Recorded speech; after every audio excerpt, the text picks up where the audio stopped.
परम मुनि परमहंस श्री सनातन जी हर समय 5 वर्ष की अवस्था में रहते और कोई वस्त्र नहीं धारण करते, दिगंबर। दिग माने दिशाएं, दिशाएं ही जिनकी अंबर है, अर्थात नग्न अवस्था में रहते हैं।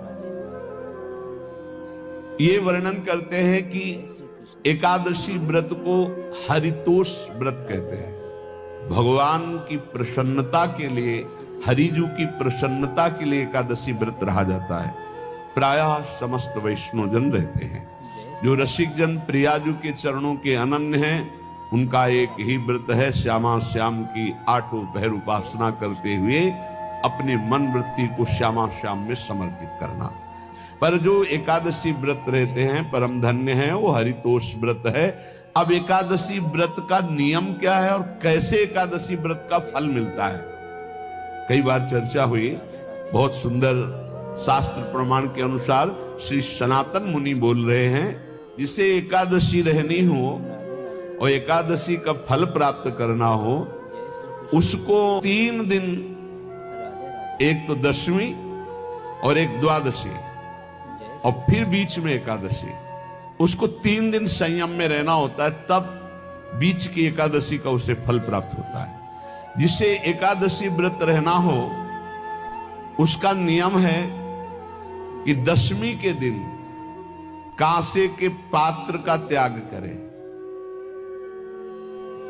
वैष्णव सिद्धांत है कि कभी जिसमें मांस बना उस रसोई का भोजन न ग्रहण करें। मसूर की दाल, चना की दाल, कोदों और कोई भी शाक, शहद, दूसरों का अन्न, दोबारा भोजन और मैथुन, ये दशमी के दिन त्याग दे। एक बार दशमी के दिन भोजन करे 24 घंटे में, क्योंकि एकादशी रहना है। कांसे का पात्र, जिस रसोई में मांस बना उसके भोजन का त्याग, मसूर की दाल, चना, कोदो, शाक, मधु अर्थात शहद और दूसरे के द्वारा दिया हुआ भोजन और दोबारा भोजन और मैथुन क्रिया, इनका दशमी के दिन कभी भी प्रयोग ना करें। इन 10 वस्तुओं से वैष्णव दूर रहे दशमी के दिन। फिर एकादशी के व्रत में, ये पीछे तो हम वर्णन कर ही चुके हैं, कहीं नहीं आया यहाँ कुटू का वो कचौड़ी पकौड़ी और सिंघाड़ा का हलवा और ये दुनिया के खीर और सब। ये एकादशी के दिन किसी भी तरह की गेम आदि क्रीड़ा ना खेले।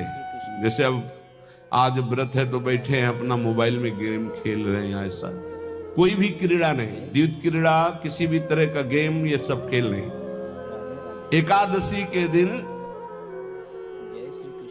उपासक को चाहिए कि वो किसी भी तरह की क्रीड़ा, मनोरंजन बिल्कुल नहीं, नींद नहीं लेनी उसको, न दिन में न रात में। एकादशी व्रत, और प्रायः पुराने महापुरुषों ने ऐसा किया है। रामदास जी डाकोर के रात में जाते थे, रणछोड़ भगवान के यहाँ कीर्तन करते थे जाकर, तभी तो भगवान उनके कीर्तन पर, उनकी भक्ति पर रीझ कर गाड़ी में बैठकर उनके साथ आए थे। पूरी रात जगकर कीर्तन करना, और दिन में तो सोना ही निषेध है, पान खाना निषेध है। एकादशी को बिल्कुल नहीं।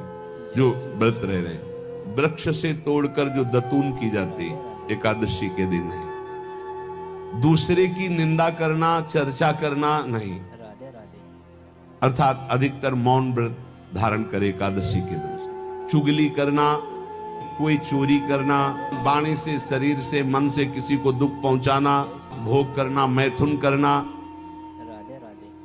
किसी के ऊपर गुस्सा करना, झूठ बोलना, एकादशी के दिन ये नहीं करना चाहिए। एकादशी को एक बार कुछ फलाहार शुद्ध, अगर आपके पास कोई व्यवस्था नहीं तो थोड़ा दूध है, जल है, ऐसे आप लेकर, या थोड़ा सा फल लेकर, थोड़ा सा फल लेकर के प्राण पोषण, एक दिन में मर नहीं जाओगे, कितने तो निर्जला एकादशी रहते हैं, हर एकादशी निर्जला। पूज्य श्री मथुरा दास जी निर्जला ही रहते थे हर एकादशी। चलो भैया आपकी सामर्थ्य नहीं तो जल 2-4 बार ले लो, एक बार थोड़ा सा दूध और फल ले लो, चल जाएगा काम, प्राणों का पोषण हो जाएगा। ये आचरण न करे, एक बार कुछ आहार ले ले, वो भी शुद्ध भगवद अर्पित प्रसाद। फिर द्वादशी को कांस के पात्र में द्वादशी को भी भोजन न पावे। जिस रसोई में मांस बनाओ उसमें आहार न ले, किसी भी तरह का नशा द्वादशी को न करे, शहद न पाए, तेल के बने पदार्थ न पाए, मिथ्या भाषण न करे और बहुत शरीर का व्यायाम न करे, बहुत थकावट वाले कार्य न करे। दोबारा भोजन न करे, एक बार द्वादशी को भी भोजन पवित्र। मैथुन न करे, जिसका स्पर्श नहीं किया जाता ऐसे पदार्थों का स्पर्श न करे, और मसूर की दाल न खाए। द्वादशी को जो इन नियमों का पालन करता है, दशमी द्वादशी ऐसे और एकादशी ऐसे, तब उसे एकादशी व्रत का फल प्राप्त होता है। उपासक को चाहिए कि इन नियमों से व्रत का अनुष्ठान करे, मनमानी आचरण न करे। सबसे प्रार्थना जो एकादशी रहते हो, हरितोष व्रत इसे कहते हैं, भगवान की प्रसन्नता के लिए रहा जाता है, रहना चाहिए। जो अपनी आचार्य परंपरा में हैं जैसे, जिनका सिद्धांत है, पर रहने का सिद्धांत ये श्री सनत कुमार जी वर्णन, श्री सनक जी महाराज, ये सनत कुमार जी वर्णन की। सनक जी महाराज कह रहे हैं, यदि भगवान का आश्रय नहीं, सत्संग नहीं है, तो इन 4 में से एक हो तो नाश कर देता, फिर चारों हो तो सर्वनाश हो जाता है। यदि सत्संग नहीं है, यदि भगवद आश्रय नहीं है, खूब धन हो, जवान अवस्था हो, बढ़िया पद मिला हो, प्रभुत्व चलता हो और अज्ञान हो, फिर क्या कहना है? बोले ये चारों जहां मौजूद होते हैं वहां सर्वनाश का खेल शुरू हो जाता है। अगर इनमें से एक हो तो सर्वनाश करने में पर्याप्त है, और अगर चारों हो तो फिर क्या कहना है? जवान हो, खूब रुपया पैसा हो, कोई पद हो, कोई अधिकार हो बड़ा, फिर और अज्ञानी हो, तो बोले एक नाश कर देगा, फिर चारों तो नाश ही कर देंगे। अगर सत्संगी है तो ये चारों महान कार्य कर देंगे। जवान है, खूब दूसरों की सेवा, मेहनत पूर्वक धन संपत्ति कमाकर माता पिता की सेवा, परिवार की सेवा,